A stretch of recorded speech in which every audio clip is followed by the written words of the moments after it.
Dollywood in Pigeon Forge, Tennessee is one of my absolute favorite amusement parks. It has incredible theming, food, rides, and employees, making for an incredibly well-rounded experience. Despite that, their newest expansion, Wildwood Grove, has been incomplete for a couple of years now. If you visited the park recently, you may have noticed a fence encompassing one side of the area. That's because it's been set aside as an expansion ever since the land opened back in 2019.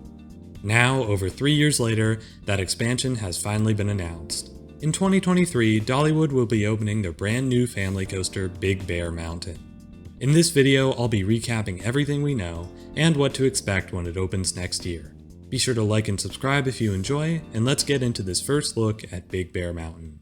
Located in the very back of Wildwood Grove, Big Bear Mountain will be Dollywood's biggest single attraction expansion to date. Basically, this ride costs a lot of money.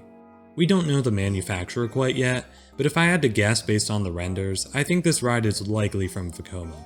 Dragonflyer, the current coaster at Wildwood Grove, was also manufactured by Vekoma, so this wouldn't be surprising in the slightest.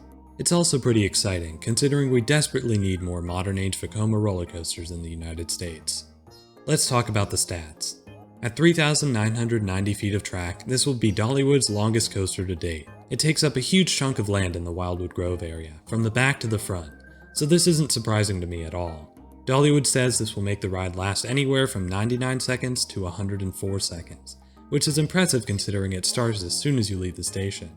As for the other stats, the 66-foot height may not be impressive, but considering this is much more of a speed-focused ride, it makes sense.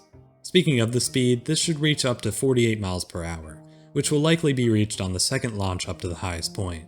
That paired with a minimum height requirement of 39 inches makes this a perfect family coaster, and a great fit for the park. This may not be an incredibly exciting expansion by any means, but I do think it's a good one. The ride has some great twists and turns, along with some incredible interactions with the rockwork, so I'm excited to see where this goes. I'm also interested to see how this ride will separate itself from the other family launch coaster in the park, Fire Chaser Express.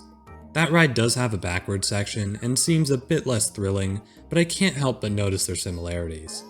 They're both low-thrill family multi-launch coasters taking place in a forest setting where you're searching for some dangerous thing. That ride was manufactured by Gerstlauer, who will almost definitely not be working on this ride, so I still expect some differences, but I just thought it was a funny thing to note. Overall, this seems to be a pretty exciting expansion. Not only will it finally complete the Wildwood Grove section of the park, but it will add a great new family ride to an already great park. Big Bear Mountain seems to be a fantastic ride on its own, but also opens the door for new, more thrilling coasters on the horizon. We'll just have to wait and see for those though. For now, I hope you enjoyed this quick analysis. Be sure to like and subscribe, and I'll see you all next time.